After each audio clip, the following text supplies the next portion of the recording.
जय हिंद फ्रेंड्स।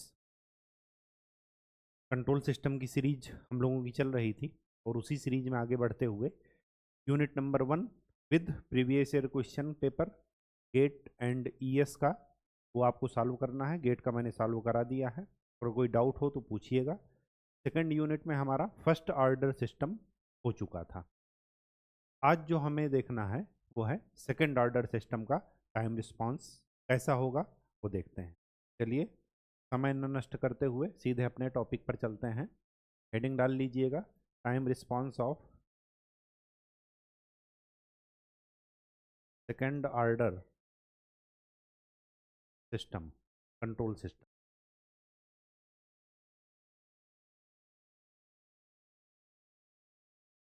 ठीक, second order control system. Second order control system में input omega N square divided by S square plus 2 xi omega N S plus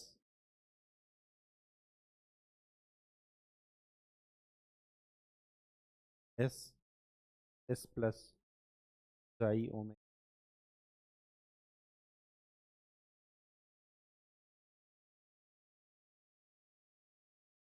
कुछ न दिया हो तो आप ये मानकर चलेंगे negative feedback system. First order में क्या था यहाँ पर 1/1 एस टी। ठीक है, जहाँ पर टी क्या था, टाइम पीरियड। यहाँ पर क्या है, forward gain omega N square divided by S S plus 2 xi omega N. ये सिंबल है जाई ओमेगा एन। ठीक, इनका सबका अलग अलग मीनिंग है, वो आपको आगे पता चल जाएगा कि कौन सा क्या है। अभी के लिए यही ध्यान रखिए। अगर मैं यहाँ से आउटपुट बाई इनपुट का रेशियो निकालूँ, C by R C S by R S, तो क्या आ जाएगा, जी अपान 1 प्लस जी एच।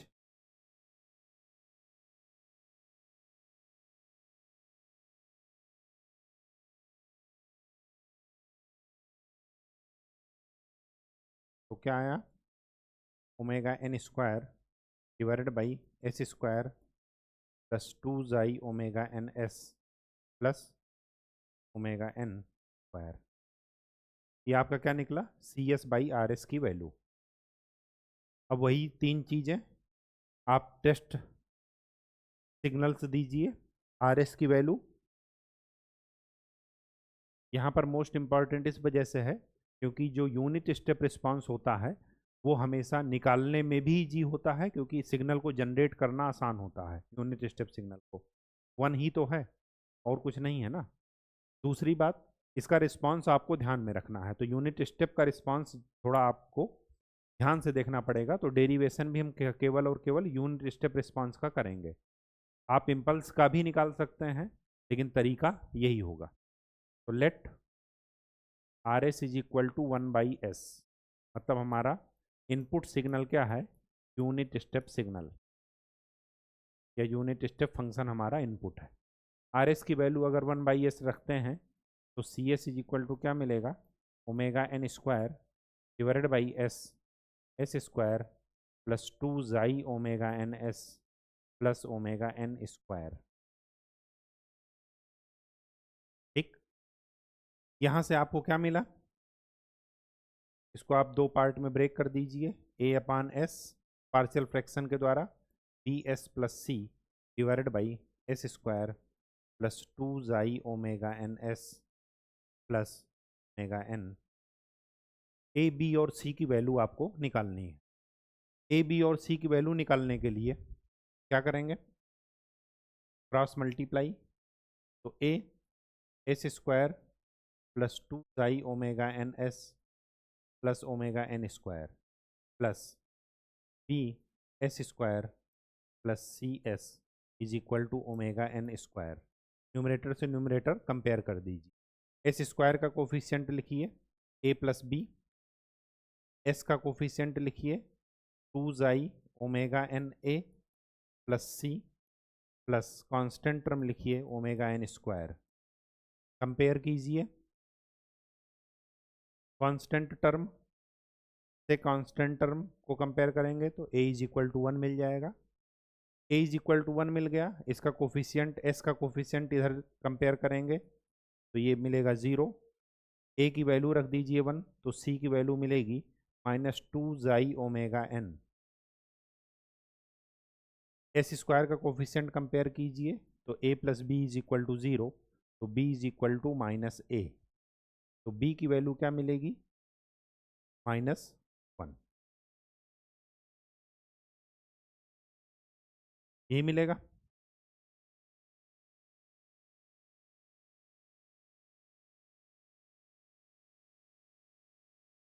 ठीक है, तो a की वैल्यू मिल गई,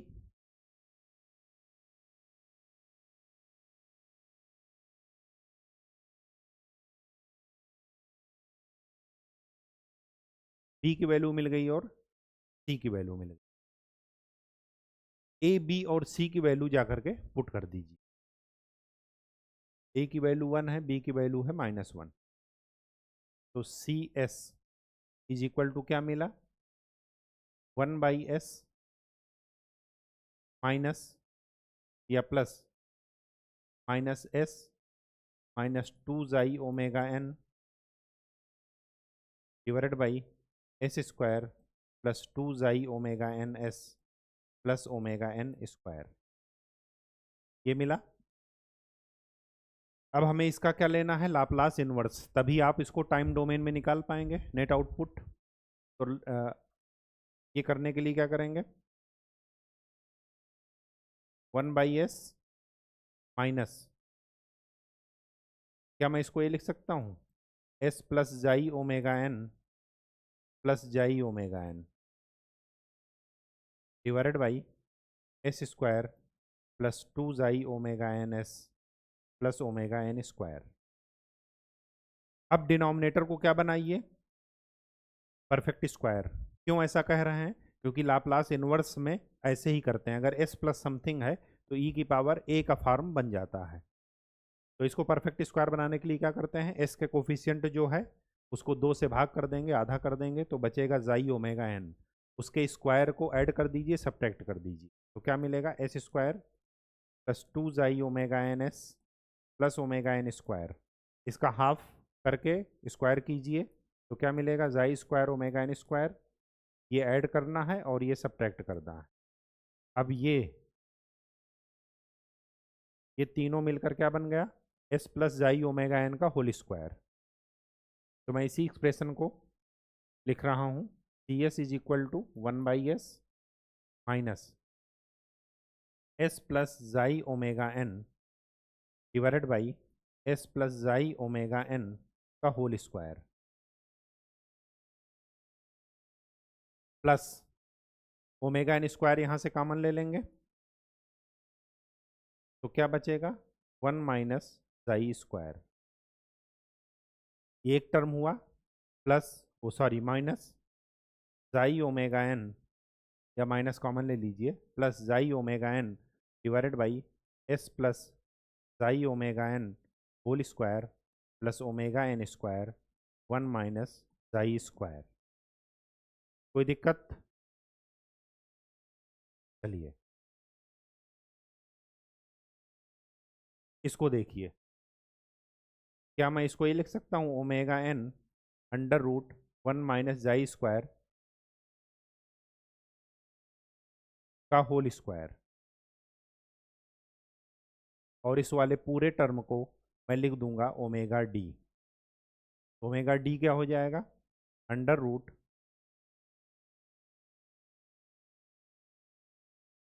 ये टर्म फिक्स हैं, omega n omega D xi, तो ये क्या है, ये क्या लिखा है, C S is equal to 1/s minus s plus xi omega n divided by s plus xi omega n whole square plus omega D whole square plus xi omega n divided by s plus xi omega n whole square plus omega D square. लिख सकते हैं, बिल्कुल लिख सकते हैं।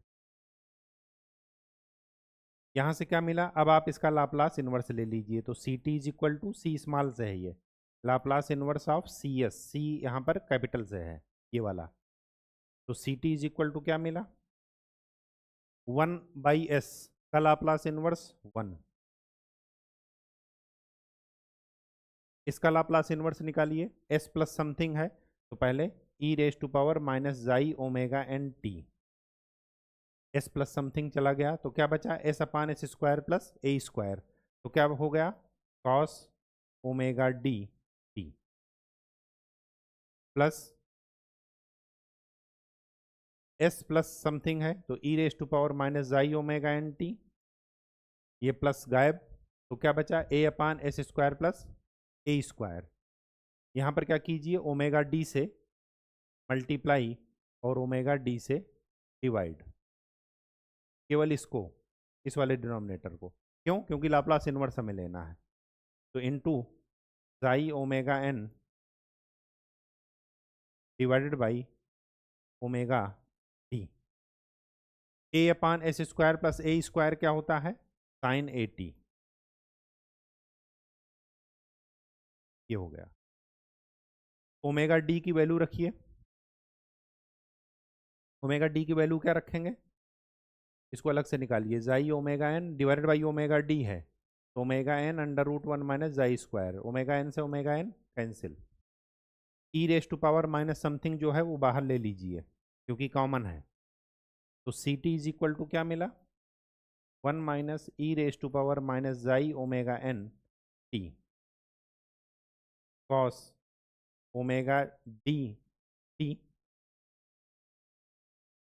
Plus xi upon under root 1 minus xi square sine omega D T, कोई दिक्कत, कोई दिक्कत नहीं, अब क्या कीजिए 1 minus E raise to power minus xi omega N T divided by under root 1 minus xi square, under root 1 minus xi square cos omega D T plus xi sine omega D t, ठीक, क्या मिला ये sine a cos b plus cos a sine b, sine A plus B, तो इसको मैं मान लेता हूँ साइन थीटा, तो साइन थीटा क्या है under root 1 minus xi square, cos theta क्या है जाई, तो ये क्या बना c T is equal to 1 minus E raise to power minus xi omega N T divided by under root 1 minus xi square sine A plus B, तो sine omega D T plus theta, theta कहिए या phi कहिए, phi ही ले लेते हैं, जहाँ पर sine phi ये है कॉस फाई ये है, तो टेन फाई निकाल सकते हैं हम लोग, क्या मिलेगा under root 1 minus xi square divided by xi, अगर ऐसा है तो फाई इनवर्स क्या हो जाए, फाई इज इक्वल टू क्या हो जाएगा tan inverse under root 1 minus xi square divided by xi, ये आपका टाइम रिस्पॉन्स है, आउटपुट है, आपने इनपुट क्या दिया था रैंप सिग्नल, क्या दिया था रैंप सिग्नल, और जो आउटपुट है वो कुछ ऐसा है। अब आपको यहाँ पर दो चीज़ें समझनी है, कौन कौन सी चीज़ें समझनी है, दो चीज़ें देखिए,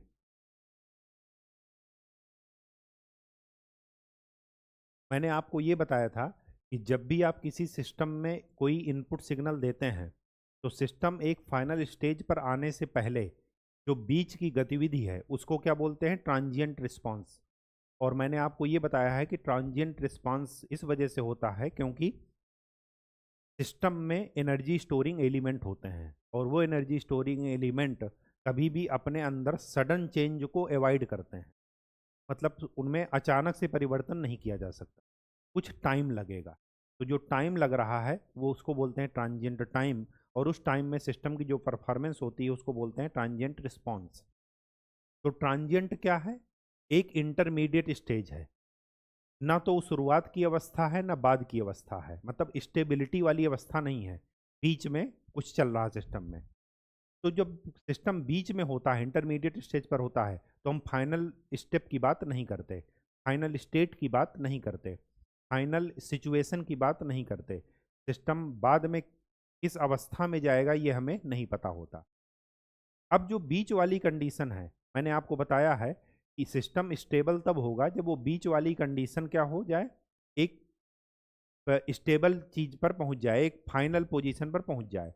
और जब फाइनल आउटपुट जो होता है वो इनपुट से जितना डिस्टेंस या जितना डिफरेंस होता है उसको बोलते हैं steady state error. Error transient error नहीं होती, क्यों? क्योंकि ट्रांजिएंट सिस्टम मतलब सिचुएशन ही डिफाइंड नहीं है। जब सिस्टम किसी पर्टिकुलर स्टेज पर आया ही नहीं है तो हम एरर कैसे डिसाइड कर सकते हैं? ठीक, तो वही चीज़ यहाँ पर है।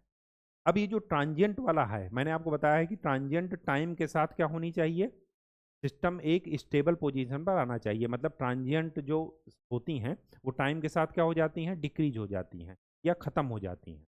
मैंने आपको ये रिस्पॉन्स भी बताया था कुछ ऐसा कि अगर ये इनपुट है तो ट्रांजिएंट में ऐसे ऐसे जा करके ये लास्ट में फाइनल आउटपुट को अचीव करना चाहेगा। ये वाली लाइन गलत ड्रैग हो गई है, ये वाली ये नहीं होगी,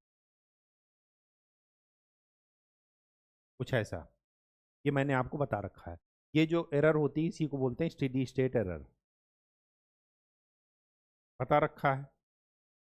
अब मैं आपको ये बताना चाह रहा हूँ कि जो भी आउटपुट है, चाहे आप फर्स्ट ऑर्डर सिस्टम में देख लीजिए चाहे सेकंड ऑर्डर सिस्टम में देख लीजिए, ये जो पहला वाला है मतलब जो टाइम के साथ डिक्रीज नहीं होगा उसको बोलते हैं फोर्स्ड रिस्पॉन्स।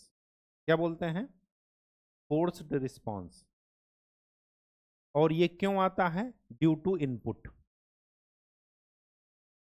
और जो रिस्पॉन्स टाइम के साथ डिक्रीज हो, टाइम कब? मतलब जब टाइम इन्फिनिटी जाए, बहुत लंबे टाइम तक ये नहीं रहेगा, तो ये वाला जो सिस्टम है, ये वाला जो रिस्पॉन्स है, इसको बोलते हैं ट्रांजिएंट रिस्पॉन्स। क्यों बोल रहे हैं ट्रांजिएंट?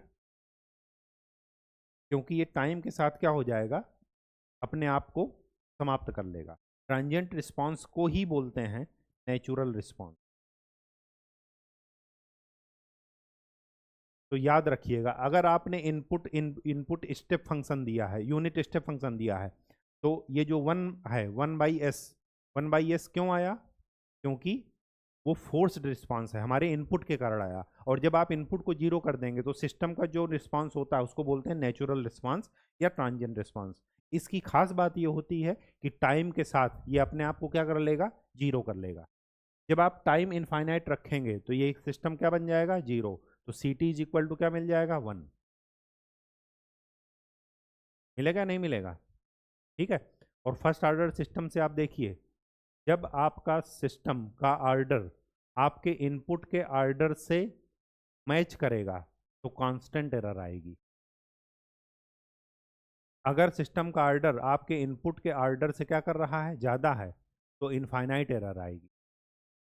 अगर आपका इनपुट का ऑर्डर ज़्यादा है, सिस्टम का ऑर्डर कम है, तो क्या हो जाएगी, कांस्टेंट एरर आएगी या जीरो एरर आ जाएगी। ठीक, तो यूनिट स्टेप का फर्स्ट ऑर्डर सिस्टम में क्या थी, जीरो एरर थी। तो जब हम यूनिट रैम्प का करेंगे तो यहाँ पर जीरो एरर आएगी। क्यों? क्योंकि यूनिट रैम्प में सेकंड ऑर्डर है। लेकिन जब हम यूनिट स्टेप का करेंगे तो यहाँ पर क्या आ जाएगी, फाइनाइट एरर आएगी। टी इज इक्वल टू जब इनफाइनाइट है तो ये सारा सिस्टम क्या बन जाएगा, जीरो, क्योंकि टी की वैल्यू जैसे ही इनफाइनाइट हुई तो सी टी की वैल्यू क्या बन जाएगी, 1। मतलब जो आपका आउटपुट है वही क्या है,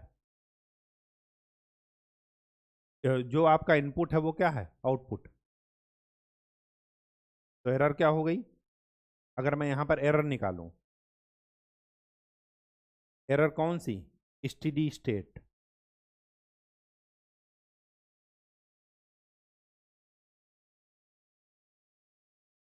तो limit t tending to infinite e t, error है टाइम डोमेन में। तो limit t tending to infinite, error होती क्या है, इनपुट माइनस आउटपुट। इनपुट क्या था टाइम डोमेन में, 1। और आउटपुट क्या है 1 minus E raise to power minus xi omega N T divided by under root 1 minus xi square into sine omega D T plus phi, यही है। ये 1 से 1 cancel, T is equal to infinite रखेंगे तो ये क्या बन जाएगा 0। तो आपकी एरर क्या आ रही है 0। 0 आ रही नहीं आ रही?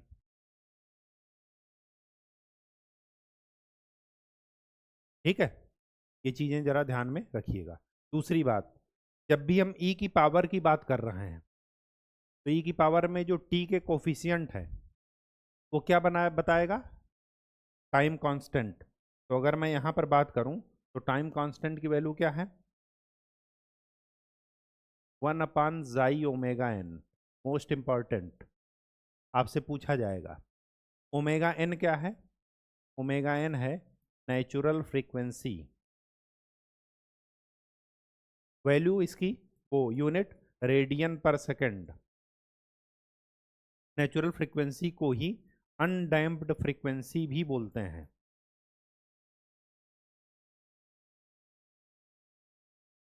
जाई ओमेगा एन क्या है एक्चुअल फ्रीक्वेंसी, या इसी को बोलते हैं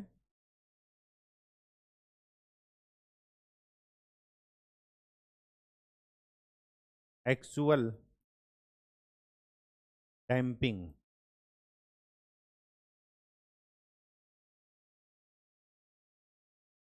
या इसी को बोलते हैं डैम्पिंग फैक्टर। ये सारे नॉमेनक्लेचर आपको ध्यान में रखना है। अगर आपने ध्यान नहीं रखा तो आपको ये नहीं पता होगा कि क्वेश्चन में निकालना क्या है। जाई को बोलते हैं, जाई होता है एक्चुअल डैम्पिंग,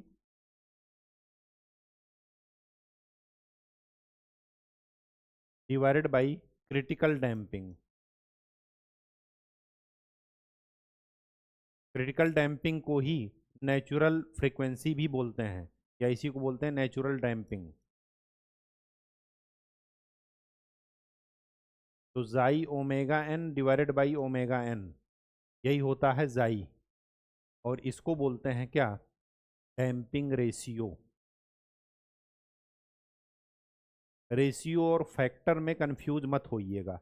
जब रेशियो की बात होगी तो जाई की बात होगी, और जब फैक्टर की बात होगी तो जाई ओमेगा एन की बात होगी।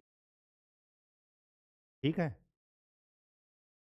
कहानी समझ में आ गई? ठीक, अब जाई की वैल्यू क्या है वो जरा देखते हैं। ओमेगा डी क्या है, ओमेगा डी है omega N under root 1 minus xi square. Omega d को बोलते हैं damping frequency.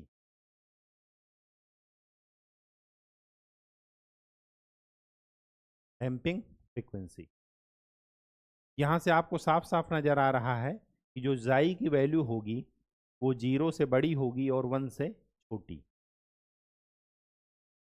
If xi is equal to 1 then it is called system is critically damped।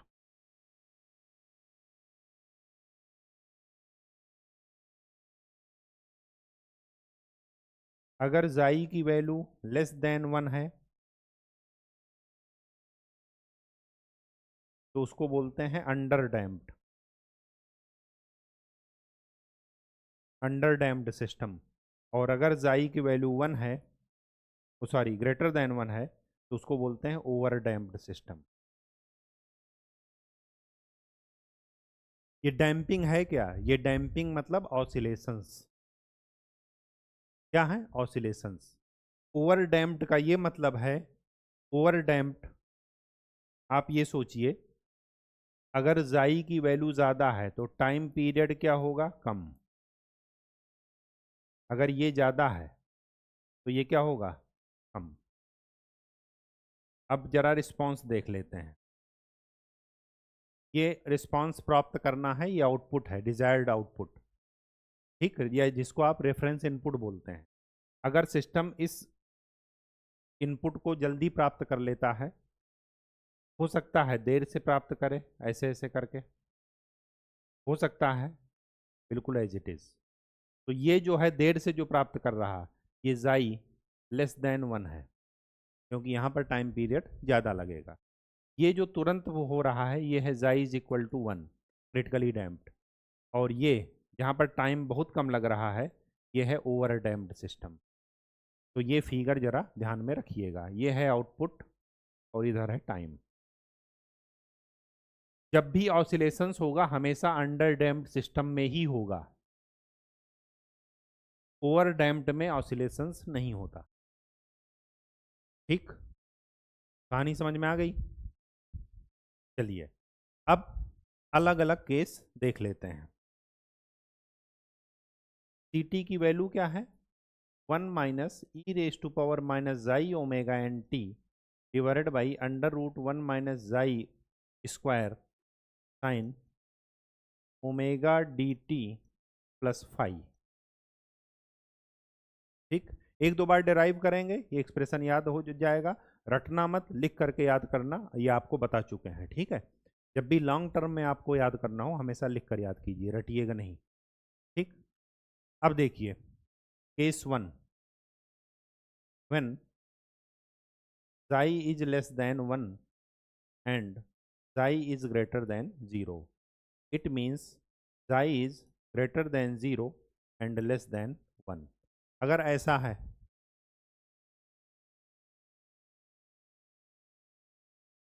अगर ऐसा है तो सिस्टम क्या हो जाएगा?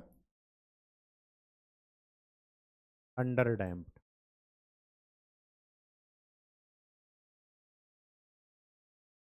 Omega d is equal to क्या है? Omega N under root 1 minus xi square.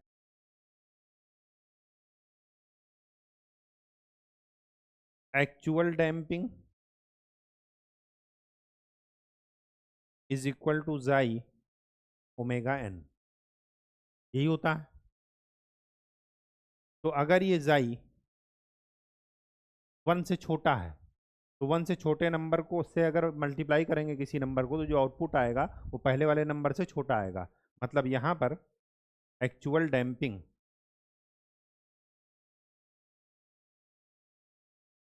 Is less than natural damping.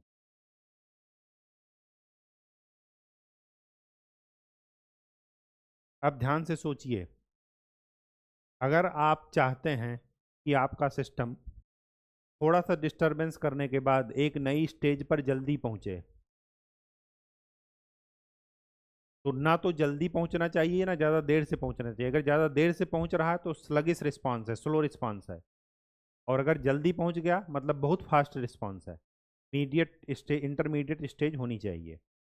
इसका यही मतलब है कि जिस रेट से एनर्जी स्टोरिंग एलिमेंट अपनी एनर्जी को डिसिपेट करने चाहिए या नई एनर्जी स्टेट में पहुंचने चाहिए, उस स्टेज, उस फ्रीक्वेंसी या उस डैम्पिंग से या उस क्या कहते हैं, उस रेट से अपनी एनर्जी वो डिसिपेट नहीं कर रहे हैं। मतलब उनका एनर्जी का डिसिपेशन रेट उनके नेचुरल डिसिपेशन रेट से कम है, तो स्लो रिस्पांस होगा। स्लो ही रिस्पांस तो होगा ना। अगर जाई की वैल्यू कम है तो जो टाइम पीरियड है टी, अगर इसकी वैल्यू कम है तो टी क्या लगेगा? ज़्यादा, टाइम ज़्यादा लगेगा। स्लगिस या स्लो सिस्टम होगा, स्लगिस रिस्पॉन्स होगा। ठीक, स्लगिस, SLUGGISH, स्लगिस रिस्पॉन्स या स्लो रिस्पॉन्स इसी को बोल। तो अंडर डैम्प्ड में हमेशा स्लो रिस्पॉन्स आपको दिखेगा, ओवर डैम्प्ड में फास्ट रिस्पॉन्स दिखेगा, और क्रिटिकली डैम्प्ड में सही रिस्पॉन्स।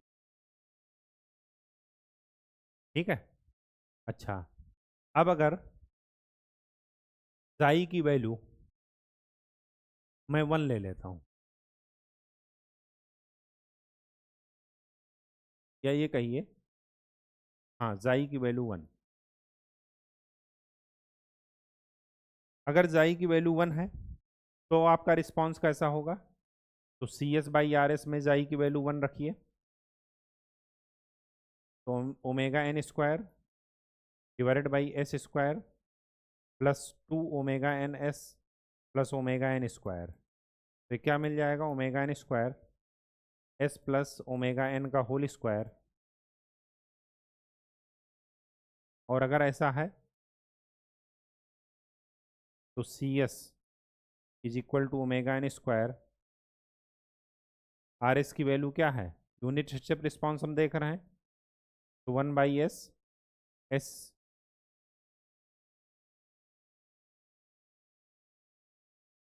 प्लस ओमेगा एन का whole square, A/s plus B/s plus omega N plus C/s plus omega N square. इसका आप लाप्लास इन्वर्स ले लीजिएगा CT, तो क्या मिल जाएगा, 1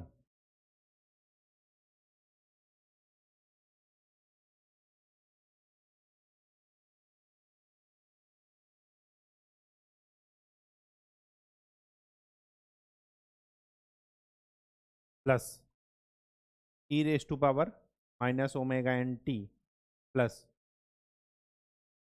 T e raise to power minus omega N t, तो क्या मिलेगा,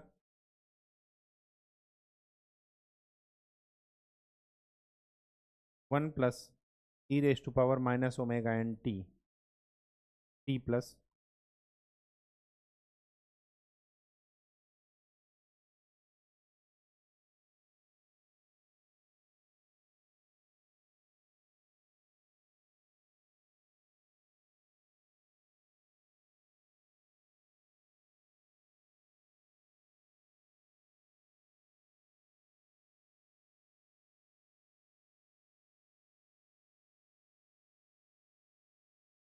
यहाँ पर माइनस आएगा। ये चल के निकाल कर देख ही लेते हैं, अगर ए बी सी की वैल्यू मैं निकालता हूँ तो क्या मिलेगा, जहाँ तक है माइनस ही आएगा, निकाल कर देख लेते हैं। A S plus omega N whole square plus B S plus omega N plus सी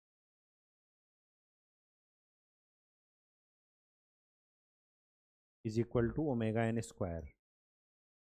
तो A S square plus omega N square plus 2 omega N S plus B S square plus B omega N S plus C S equal to omega N square. तो A plus B equal to 0। ठीक, A omega N square equal to omega N square, 2 omega N A plus B omega N plus C is equal to, तो यहाँ से ए की value क्या आई, 1, तो B की value क्या आ जाएगी, -1, तो सी की वैल्यू क्या आ जाएगी, माइनस ओमेगा। ठीक, तो ए बी और सी की वैल्यू रख दीजिए।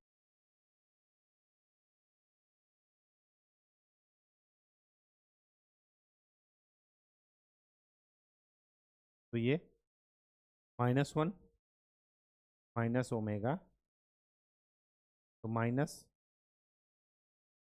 ओमेगा एन टी प्लस 1, ये आपका, ये ओमेगा एन है, ओमेगा डी नहीं है, ध्यान रखिए।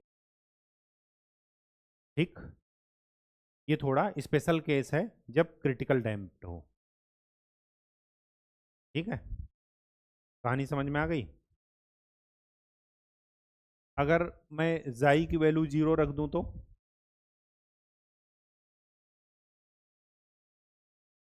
ये तो है क्या, अंडर डैम्प्ड, ये है क्रिटिकली डैम्प्ड। अगर मैं जाई की वैल्यू 0 रख देता हूं तो इसका मतलब बोलते हैं अनडैम्प्ड सिस्टम, मतलब उसमें डैम्पिंग हो ही नहीं रही है। ठीक है, अब अगर मैं ओमेगा जाई इज इक्वल टू 0 रखता हूं तो सी टी की वैल्यू क्या आ जाएगी, ई की पावर 0 1, ये हो गया 1, तो आ जाएगा 1 minus sine omega D T plus 5। अब जरा देखिए tan फाई क्या था, under root 1 minus xi square by xi. अगर मैं जाई की वैल्यू 0 रखता हूँ तो tan phi is equal to infinite, तो फाई क्या हो जाएगा 90। 90 यहाँ पर रख दीजिए। ओमेगा डी किसके इक्वल हो जाएगा, omega N under root 1 minus xi square, ये है 0, तो ओमेगा डी किसके इक्वल है, ओमेगा एन के। तो सी टी की वैल्यू क्या मिलेगी, 1 minus sine 90 plus omega N t, और साइन 90 प्लस थीटा क्या होता है, cos theta. C T is equal to क्या मिलेगा, 1 माइनस कॉस ओमेगा एन। इसका मतलब ये हुआ कि सिस्टम का आउटपुट एक कांस्टेंट रेट से क्या करेगा, ऑसिलेट करता रहेगा। इसका अगर मैं ग्राफ बनाना चाहूँ तो इसका ग्राफ क्या बनेगा, अनडैम्प्ड का, ये है 1, और कॉस का ग्राफ ऐसा बनता है 1 और -1 के बीच में। ठीक है, तो जब आप इससे सब्ट्रैक्ट करेंगे तो 1 माइनस 1 0, तो ये आपका कुछ ऐसा आएगा, ये है 1 माइनस कॉस ओमेगा टी का ग्राफ। तो 3 रिस्पॉन्स आपने पढ़ लिया, अनडैम्प्ड ये रिस्पॉन्स आया, अंडर डैम्प्ड ये आया, इसको आपने, फिर क्रिटिकल डैम्प्ड ये आया। 3 रिस्पॉन्स आपने पढ़ लिया। चौथा रिस्पॉन्स क्या है, ओवर डैम्प्ड। अगर ओवर डैम्प्ड सिस्टम है, इसका मतलब जाई की वैल्यू क्या है, ग्रेटर देन 1। जिस रेट से एनर्जी स्टोरिंग एलिमेंट को एनर्जी डिसिपेट करना चाहिए उससे ज़्यादा रेट से एनर्जी डिसिपेट कर रहे हैं, तभी सिस्टम ओवर डैम्प्ड है। अगर ऐसा है तो ओमेगा डी की value omega n 1 minus xi square ना रख करके क्या रखेंगे, ये फार्मूला यूज नहीं करेंगे, फिर ये वाला यूज करेंगे, क्योंकि फ्रीक्वेंसी कभी भी निगेटिव नहीं हो सकती। ये वाला फार्मूला यूज करेंगे और सारा एक्सप्रेशन फिर से डराइव करेंगे। लेकिन ओवर डैम्प्ड सिस्टम होता नहीं है, हम सारे कंट्रोल सिस्टम क्या रखते हैं, या तो क्रिटिकली डैम्प्ड या अंडर डैम्प्ड। 99.99% में हमेशा अंडर डैम्प्ड सिस्टम ही यूज होता है। जितना हमें स्पीड चाहिए उससे कम ही स्पीड से सिस्टम को रिस्पॉन्स करने दे, क्रिटिकली डैम्प्ड नहीं करते, क्योंकि क्रिटिकली डैम्प्ड से ओवर डैम्प्ड जाने में ज़्यादा टाइम नहीं लगेगा। ठीक है, तो सेफ लिमिट में रखने के लिए क्या करते हैं, क्रिटिकल डैम्प्ड, वो सॉरी अंडर डैम्प्ड। ये आप प्रैक्टिकल कहीं भी इस्तेमाल कर लीजिए। अगर गाड़ी की स्पीड 200 किलोमीटर प्रति घंटा है तो हमेशा मैक्सिमम स्पीड पर नहीं चलाते, हमेशा उससे कम स्पीड पर चलाएंगे, क्योंकि उसके बाद कंट्रोल लॉस होने का डर रहता है। ठीक वही चीज़ कंट्रोल सिस्टम में भी यूज करना है, ऐसे प्रैक्टिकल चीज़ें ही सोचिएगा। ठीक है, शक्तिमान और रजनीकांत वाले आइडिया मत रखिएगा दिमाग में। तो ये आपका यूनिट स्टेप रिस्पॉन्स हो गया। रैंप और इम्पल्स वो मैं डिराइव नहीं कर रहा हूँ क्योंकि उसकी कोई ज़रूरत नहीं है, हमें यही रिस्पॉन्स थोड़ा ध्यान में रखना है और यही हमारे काम का है, यूनिट स्टेप।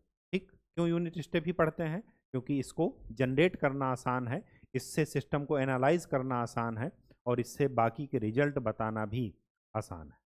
ठीक है, तो चलिए नेक्स्ट हेडिंग। नेक्स्ट हेडिंग क्या है, location of poles.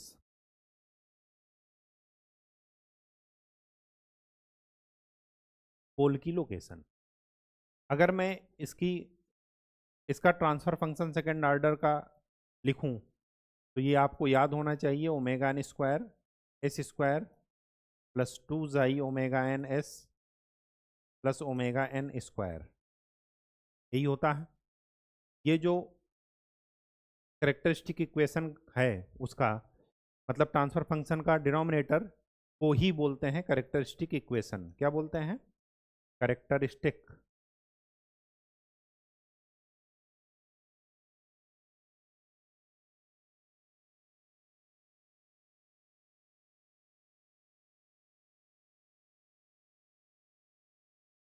Characteristic equation. तो कैरेक्टरिस्टिक इक्वेशन के रूट निकालिए। तो S square plus 2 omega N S plus omega N square is equal to 0। यहाँ से एस की वैल्यू क्या आ जाएगी, minus B under root B square minus 4ac divided by 2a। तो इसकी वैल्यू क्या मिली, minus xi omega N under root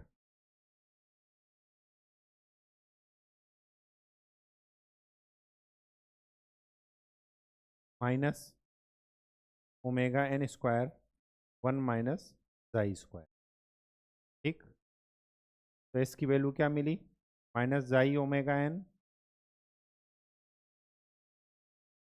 plus minus यहाँ पर लगा दीजिएगा, प्लस माइनस अंडर रूट -1 क्या होता है, जे, ये आई, ठीक है, आयोटा इसको आप बोलते हैं। तो इसको क्या हो जाएगा, plus minus J omega N under root 1 minus xi square. इसको आप क्या लिख सकते हैं, minus xi omega N plus minus J omega D. Most important expression. S की वैल्यू क्या है, minus xi omega N plus minus J omega.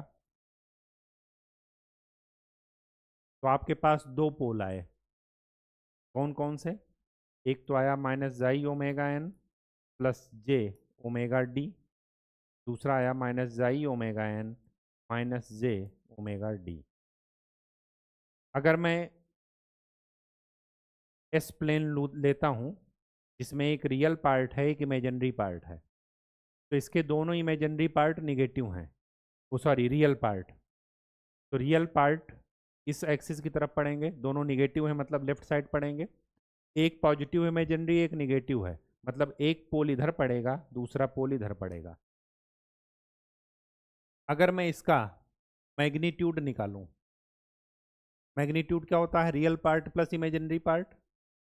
तो मॉड एस अगर मैं निकालता हूं तो S square omega N square plus omega D square, यही होगा, sorry xi square omega N square. जरा वैल्यू रखिए, xi square omega N square, omega D square की वैल्यू रखिए ओमेगा एन स्क्वायर,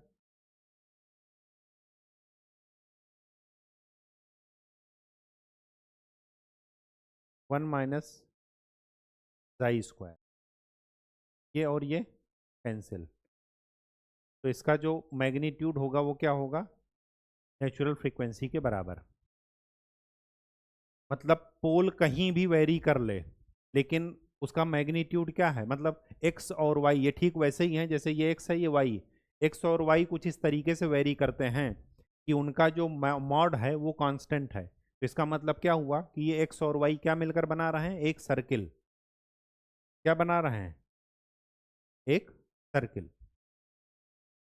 इस सर्किल की रेडियस फिक्स है, इसका रियल पार्ट सपोज ये पोल है, इस सर्किल के पाथ पर लेते हैं ये पोल है, इसका जो रियल पार्ट है वो है जाई ओमेगा एन। इसका जो इमेजिनरी पार्ट है, इमेजिनरी पार्ट यहाँ आएगा, ये है ओमेगा डी, है या नहीं। और इसका जो मैग्नीट्यूड है मतलब सर्किल की रेडियस वो हमेशा है omega N. Omega n fix है, नेचुरल फ्रीक्वेंसी है।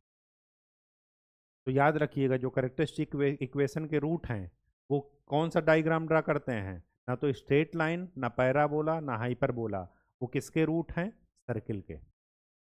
जहाँ पर रियल एक्सिस का कोऑर्डिनेट क्या होगा, जाई ओमेगा एन, मतलब जाई ओमेगा एन को क्या बोलते हैं, एक्चुअल डैम्पिंग, या इसी को बोलते हैं डैम्पिंग फैक्टर, ठीक है। और ओमेगा डी क्या है, डैम्पिंग फ्रीक्वेंसी। इन दोनों का रेशियो हमेशा फिक्स है, वो है ओमेगा एन। क्या है, ओमेगा एन। अगर मैं यहाँ से एंगल थीटा लेता हूँ तो कॉस थीटा की वैल्यू क्या होगी,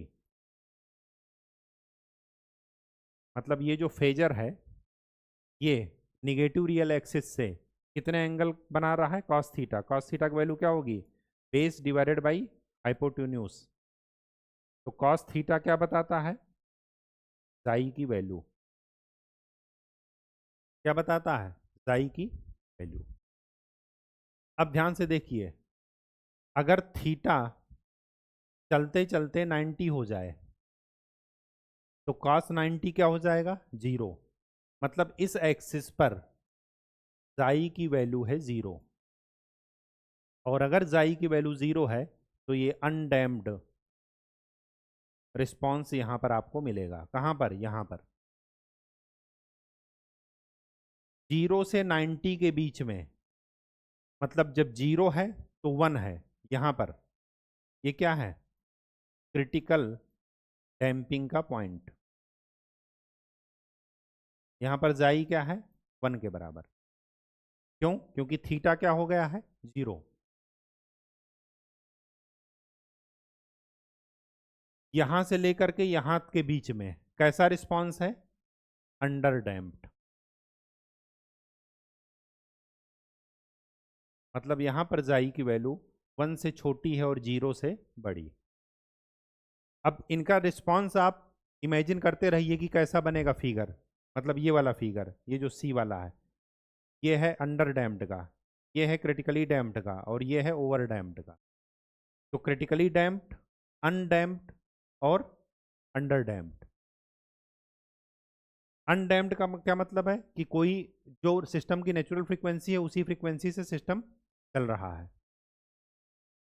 अगर थीटा की वैल्यू 90 से बड़ी हो गई, इसका मतलब क्या हो जाएगा, ये साई की वैल्यू वन से ज़्यादा।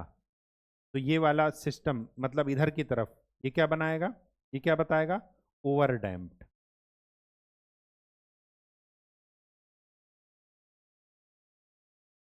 क्या बताएगा, over damped.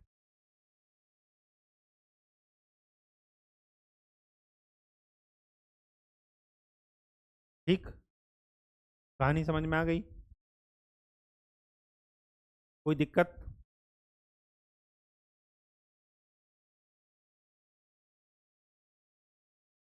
Over damped, over damped ये बताएगा या इसके आगे वाला, इसके अंदर वाला। देखिए कॉस थीटा की वैल्यू कहाँ से कहाँ तक वेरी करती है, -1 से लेकर के 1 तक, -1 टू 1। मिनिमम वैल्यू क्या होगी, -1, और मैक्सिमम वैल्यू क्या होगी, 1। तो 1 से ज़्यादा की बात इस पर कभी नहीं करेंगे।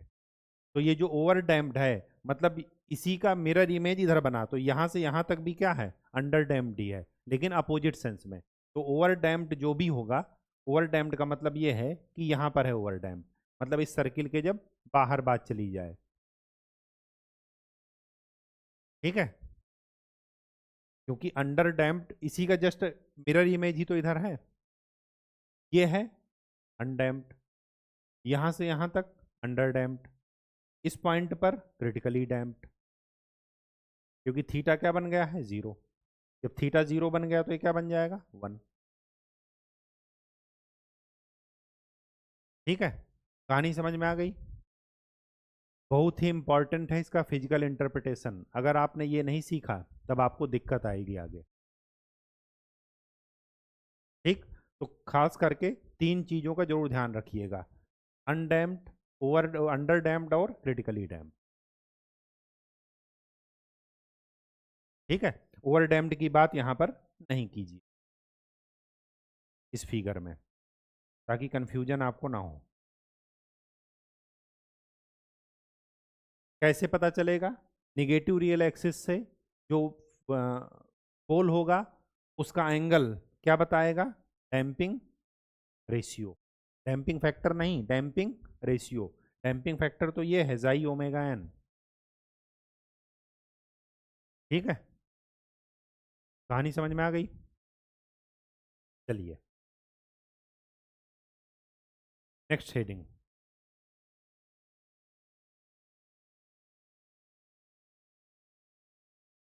हाँ, specifications parameters of time response. अगर हमें दो सिस्टम को कंपेयर करना हो तो हमारे पास कुछ कंपैरिजन के पैरामीटर होते हैं जिसके बेसिस पर हम बताते हैं कि कौन सा सिस्टम ज़्यादा अच्छा है और कौन सा सिस्टम ज़्यादा खराब है। तो हमें उन पैरामीटर्स को ध्यान में रखना है। ठीक, फर्स्ट है डिले टाइम। इसको बोलते हैं, इसको डिनोट करते हैं टीडी से। क्या टाइम होता है? जितने टाइम पर, जिस टाइम पर आपका आउटपुट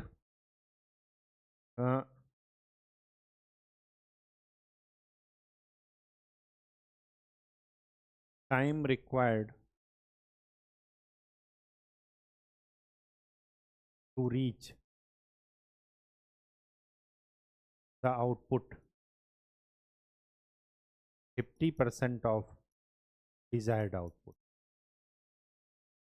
जितना आउटपुट चाहिए उससे 50% अचीव करने में जितना टाइम लगता है उसको बोलते हैं डिले टाइम। फिर होता है राइज टाइम, टी आर। जो टाइम चाहिए डिजायर्ड, सॉरी, जो डिजायर्ड आउटपुट चाहिए उस डिजायर्ड आउटपुट के 90% पहुंचने में, 90% टू 100% पहुंचने में जो टाइम लगता है उसको क्या बोलेंगे? Rise time. थर्ड, 100 मान लेते हैं इसमें, ठीक है, 90% से ऊपर पहुंच गया तो 100 मान लेते हैं, इतनी एरर रखते हैं। फिर है peak time, TP. First peak जिस टाइम पर मिला उसी को बोलेंगे पीक टाइम। ये पीक टाइम फिक्स होगा। किसी का जैसे आपने इनपुट दिया और ठीक 4 मिनट बाद आपको पीक मिल गया, तो जो 4 मिनट वाला टाइम है वो होगा पीक टाइम, उतने पर आपको मैक्सिमम पीक मिल गया। Fourth, maximum overshoot.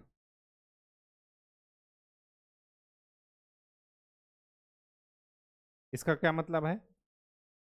Maximum output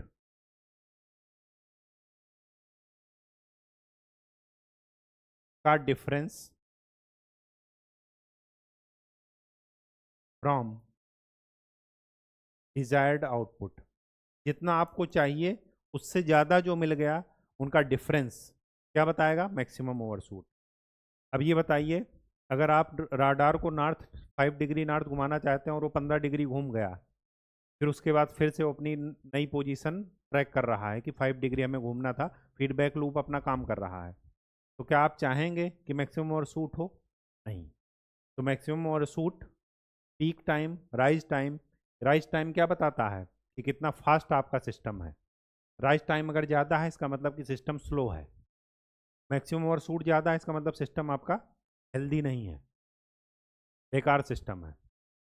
जाना चाहिए नॉर्थ 5 डिग्री नॉर्थ, वो 5 डिग्री साउथ जा करके फिर नॉर्थ की पोजीशन सर्च कर रहा है, तो ऐसा सिस्टम सही नहीं होता। तब तक में तो दुश्मन अपना मिसाइल छोड़ करके चला जाएगा। ठीक, तो मैक्सिमम ओवरशूट को डिनोट करते हैं एमपी से, परसेंटेज के रूप में भी ये होता है। ठीक है, ये 4 चीज़ें ज़रा ध्यान में रखिएगा। फिर पांचवा है सेटलिंग टाइम। सेटलिंग टाइम का मतलब क्या है? टीएस, कि जहां पर आपका आउटपुट डिजायर्ड आउटपुट के 98% से तक अचीव कर लेता है, जिसको आप स्टेडी स्टेट टाइम भी बोलते हैं, जो टाइम पीरियड का 4 टाइम्स होता है। अगर 2% माना जाए, अगर 5% डेविएशन माना जाए तो 3 टाइम्स होता है। ये आपको बता रखे हैं, ठीक है। चलिए, तो ये तो हो जाएगा 4 times of time period if 2% tolerance is acceptable, और थ्री टाइम पीरियड जब 5% टोलरेंस एक्सेप्टेबल है। ये दोनों टाइम पीरियड आपको ध्यान में रखना है। तो यहाँ पर तो कुछ डाउट वाला काम है नहीं, बाकी जो है वो जरा एक बार देख लेते हैं। ये है टी आउटपुट, ये है डिजायर्ड आउटपुट RT, ये है T। हमें ये अचीव करना है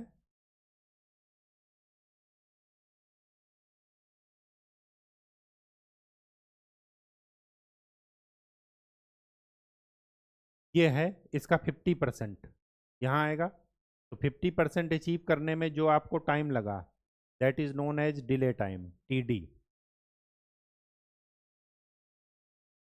ठीक, 90% अचीव करने में जो आपको टाइम लगा 90 to 100%, ये होगा आपका TR, राइज टाइम। जहाँ पर फर्स्ट पीक आया, पहला पीक, ये हो गया पीक टाइम, TP। हमें चाहिए था ये, लेकिन मिला ये।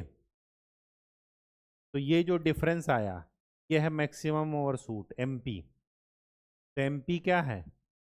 CT minus RT divided by RT। अगर परसेंटेज में निकालना हो तो 100 का मल्टीप्लाई कर दीजिए। ठीक है, कोई दिक्कत? कोई दिक्कत नहीं।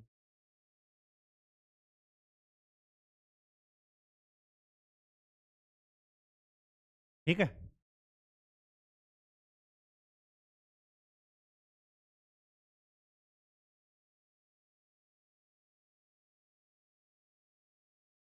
चलिए अब मुझे इनका एक्सप्रेशन निकालना है। CT की वैल्यू क्या है? अच्छा, यहाँ पर जाकर के 2% का टॉलरेंस हो गया, तो यहाँ से लेकर के यहाँ तक का जो टाइम है ये है TSS, सेटलिंग टाइम। कितना होता है? 4T। ये देखिए ये एक्सपोनेंशियल टर्म है, ये जाकर के आगे डिके हो जाएगा ऐसे। ठीक है, आपको एक स्टेडी स्टेट आउटपुट मिलता नजर आएगा। CT की वैल्यू क्या है? 1 minus E raise to power minus xi omega N T divided by under root 1 minus xi square sine omega DT plus 5। यही है। सबसे पहले देखते हैं राइज टाइम। तो राइज टाइम वो है जब आपका आउटपुट आपके डिजायर्ड आउटपुट से मैच कर जाए। डिजायर्ड आउटपुट क्या था? 1 रेफरेंस इनपुट था। रेफरेंस इनपुट क्या है? यूनिट स्टेप में, unit step he by default लेना है। तो RT की वैल्यू क्या है? 1 पुट कर दीजिए, तो आपको क्या मिलेगा? E raise to power minus xi omega N T divided by under root 1 minus xi square sine omega DT plus 5 is equal to 0। अब दो टर्म का मल्टीप्लीकेशन 0 है, ये 0 हो नहीं सकता। क्यों? क्योंकि अगर ये 0 हो गया तो यहाँ पर इसको इनफाइनाइट होना पड़ेगा, क्योंकि E raise to power minus infinity ही 0 होगा। तो इसका मतलब कि ये वाला टर्म 0 है, और अगर ये वाला टर्म 0 है तो sine omega DT plus 5 is equal to 0। तो साइन कब 0 होता है?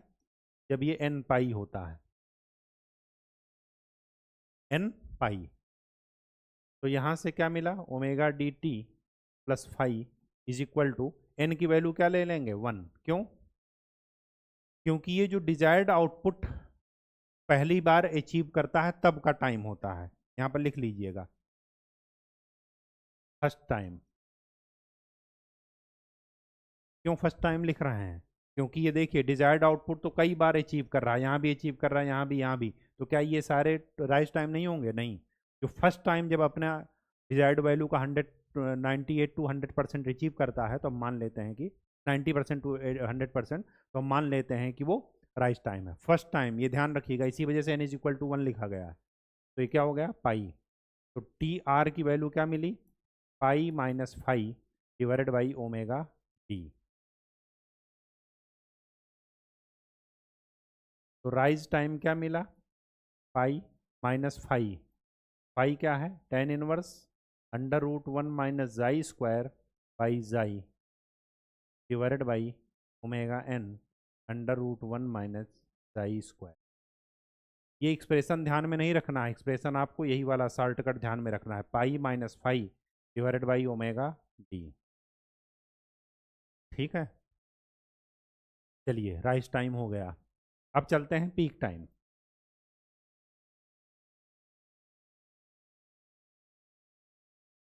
पीक टाइम निकालने के लिए क्या करेंगे?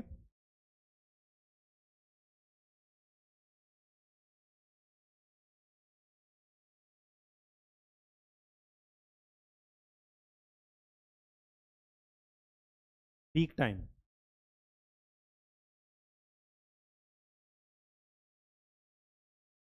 पीक टाइम वो है जिस टाइम पर आउटपुट अपना मैक्सिमम वैल्यू देता है। अब उस मैक्सिमम वैल्यू वहां पर जब आएगी जहां पर उसका डिफरेंशिएशन क्या हो जाए, जीरो। तो आउटपुट ये है, ये मैक्सिमम वैल्यू मतलब इसका जो रेट ऑफ चेंज है वो क्या हो जाएगा, जीरो। क्यों? क्योंकि उसी वहीं पर ये मैक्सिमम होगा। तो यहाँ पर लिख लीजिए पीक टाइम का एक्सप्रेशन के लिए, और t is equal to T P t c t by d t is equal to zero. Output का रेट ऑफ चेंज क्या हो जाएगा, जीरो। तो जरा आउटपुट का डिफरेंशिएशन कर दीजिए।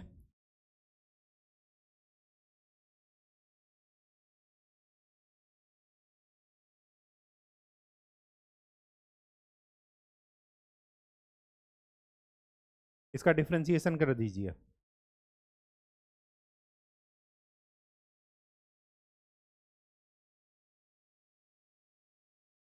अगर आप जीरो पुट करेंगे डिफरेंशिएशन, तो डिनोमिनेटर और न्यूमरेटर वाला फार्मूला लगाइए, वो सॉरी u इंटू वी वाला, क्योंकि ये भी है t का फंक्शन, ये भी है t का फंक्शन। तो फार्मूला लगाइए, तो ये तो हो गया है zero minus 1 under root 1 minus xi square.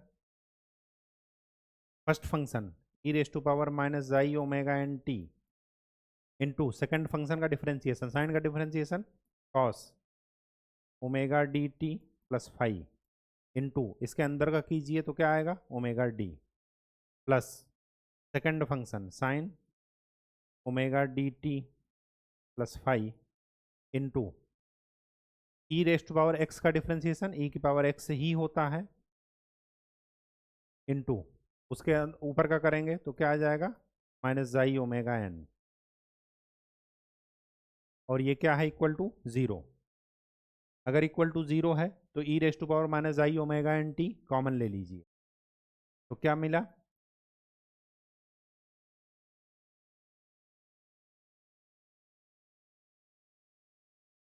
Cos omega D T plus five into omega d minus xi omega n into sine omega D T plus five. ये इक्वल टू क्या है, जीरो। दो टर्म का into zero है, ये वाला term zero हो नहीं सकता क्योंकि इनफाइनाइट होना पड़ेगा। तो बचा कौन सा टर्म, ये वाला टर्म। और अगर ये वाला टर्म जीरो कर देंगे तो क्या मिलेगा, omega D cos omega D T plus five is equal to xi omega N sine omega D T plus five. Cos को इधर लाइए, साइन बाई कॉस क्या हो जाएगा, tan omega D T plus five is equal to omega D की value omega N under root 1 minus xi square divided by xi omega N. Omega N से omega N cancel, तो क्या मिला, ten omega D T plus five is equal to under root 1 minus xi square upon जाई।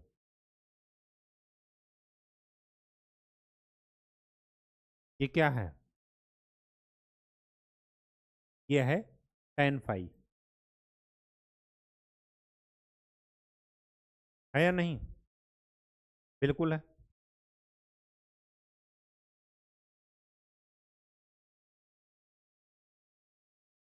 तो ये क्या मिला, omega D T plus five is equal to n pi plus 5 10 this is equal to 10 this. तो angle तब equal होंगे जब ये is equal to n pi plus 5। तो ये और ये कैंसिल। फर्स्ट टाइम देखना है तो एन की वैल्यू 1। तो यहाँ से टी पी क्या मिला, पाई divided by omega D. Most important T R क्या था, पाई minus 5 by omega D. T P क्या है, pi minus pi by omega d. ठीक है। अब देखिए ये वो टाइम है जिस पर आउटपुट क्या है, मैक्सिमम। तो मैक्सिमम आउटपुट अगर निकालना होगा तो यही टाइम आउटपुट के एक्सप्रेशन में जा करके रख दीजिए, तो आपको मैक्सिमम ओवरशूट की वैल्यू मिल जाएगी। ठीक है, तो टीपी के एक्सप्रेशन ध्यान रखिएगा, टीआर के एक्सप्रेशन ध्यान रखिएगा। तो अगर मुझे मैक्सिमम ओवरशूट चाहिए तो क्या हो जाएगा, t t at maximum minus r t divided by r t. R t क्या है, यूनिट स्टेप फंक्शन है। तो पहले सी टी एट मैक्स निकालते हैं, मैक्सिमम आउटपुट कितना है, तो 1 minus E raise to power, तो मैक्सिमम आउटपुट कितना हो जाएगा, C T at T is equal to T P. T T की वैल्यू रखिए 1 minus E raise to power minus xi omega N T, 1 minus under root 1 minus xi square sine omega D T plus 5 T is equal to T P रख दीजिए। तो 1 minus E raise to power minus xi omega N, T की value क्या है, pi divided by 1 minus xi square omega N से omega N cancel, divided by under root 1 minus xi square, pi by omega D था। ठीक है, तो sine omega D T, T की value रखिए pi divided by omega D plus 5, ये और ये कैंसिल। तो क्या मिला, T T max is equal to 1 minus E raise to power minus xi pi 1 minus xi square, ये सब पावर में है, 1 minus xi square sine pi plus pi, sine 90 plus 180 plus 5 minus sine 5, तो minus minus plus, तो 1 plus E raise to power minus xi pi upon under root 1 minus xi square 1 minus xi square, ये हो जाएगा sine 5। ठीक, चलिए T T वो sorry maximum overshoot की value,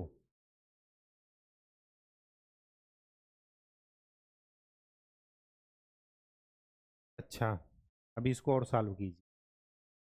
sign 5 है क्या, आपने देखा है साइन 5 इज इक्वल टू है under root 1 minus xi square, तो ये और ये कैंसिल। तो सी टी मैक्स क्या आया, 1 plus E raise to power minus xi pi upon under root 1 minus xi square, ये सब पावर में है। अब मैक्सिमम और सूट निकाल लीजिए, 1 माइनस